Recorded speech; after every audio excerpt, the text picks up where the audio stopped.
It is estimated only about 40% of the workforce has returned to their places of work. For many, it's been months away from the office, but that doesn't mean that your desk hasn't been occupied, and possibly by something on four legs or even more.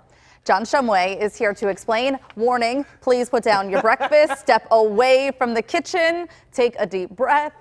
This is disgusting. It gives you the creepy crawlies. It does, There's no question. But here's the good news, I guess. If misery loved company, we're not alone. No, not in this situation. I do not in this problem at all. Boston, New York, Philadelphia, and many more are experiencing it. All over the country, we are seeing it happen. While the people are gone, rodents are having a heyday. At Uptick Pest Control, Dr. Chad Gore says people returning to their offices are finding the evidence of mice and rats. Rather than just the occasional sighting, they might be seeing a lot more of these sightings or things kind of walking or crawling around. Why?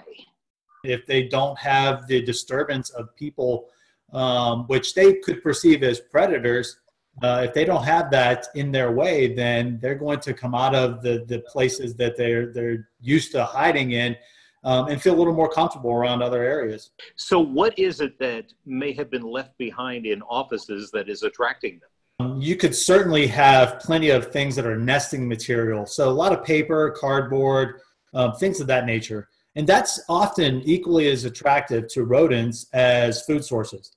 But also too, in a desk, people might leave their bags of chips or candy bars or things like that.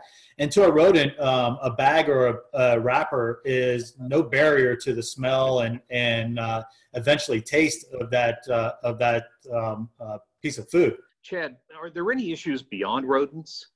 We do kind of see the similar things with other things like cockroaches, where you may have just a very small population and that area being left alone. Restaurants, for example, or office buildings, when it comes to the case of like American cockroaches, they can blow up pretty quick. Now, there is some good news. Dr. Gore says they have seen a decrease in bed bugs because people simply are not traveling. So what do you do about it? Well, we're going to talk about that in the next half hour, Heather. It is just, because really, when you think about schools, and I remember the day they all just shut down, it was just people left. Well, yeah. You left your building. So if you had the bag of oatmeal in your drawer, it was staying there. No, please stop, John. No. Absolutely. Oh, okay. No doubt. We look forward to your report. Just stop it, John. Checking. Oh my God. Just checking. No, I have the goosebumps and creepy crawlies and itching, like you said. All right, we'll check back with you in just a bit.